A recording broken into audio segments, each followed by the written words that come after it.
الحمدللہ آج ایک مرتبہ پھر محترم جناب خلیل جغرو صاحب کے کہنے پر ایک بہت زیادہ اہم مسئلے کے ساتھ آپ کے سامنے حاضری ہوئی ہے۔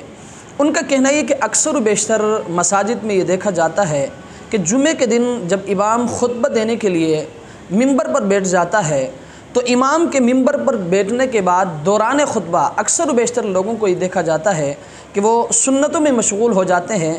تو از روئے شریعت اس کا کیا حکم ہے؟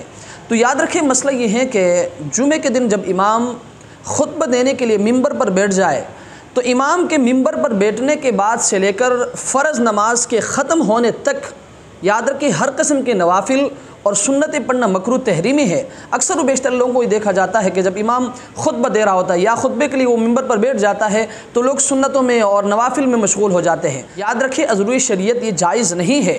البتہ وہ سنتیں جو آپ نے امام کے کھڑا ہونے سے پہلے شروع کی ہیں تو یاد رکھیں ان سنتوں کو آپ مکمل کر لیں، لیکن جب امام خطبہ دینے کے لیے ممبر پر بیٹھ جائے تو یاد رکھیں اس وقت نوافل اور سنتیں پڑھنا مکروہ تحریمی ہے۔ اور یہ بات بھی اپنے ذہن میں رکھیں کہ جب امام خطبہ دینے کے لیے ممبر پر بیٹھ جائے تو یاد رکھیں اس وقت خاموش رہنا بھی واجب ہے اور دہیان کے ساتھ امام کے خطبے کو سننا بھی واجب ہے۔ حدیث شریف میں آیا ہے کہ اگر کوئی شخص دوران خطبہ بول رہا ہے یعنی امام کے خطبے کے دوران وہ باتیں کر رہا ہے تو یاد رکھیں اس کو خاموش کرانے کے لیے بھی بات کرنا جائز نہیں ہے۔ چیز آئے کہ امام خطبہ دے رہا ہے اور آپ نوافل میں مشغول ہیں یا آپ سنتوں میں مشغول ہیں تو یاد رکھیں یہ طریقہ درست نہیں ہے۔ اللہ تبارک و تعالی ہمیں اس مسئلے کو سمجھنے کی توفیق عطا فرمائے۔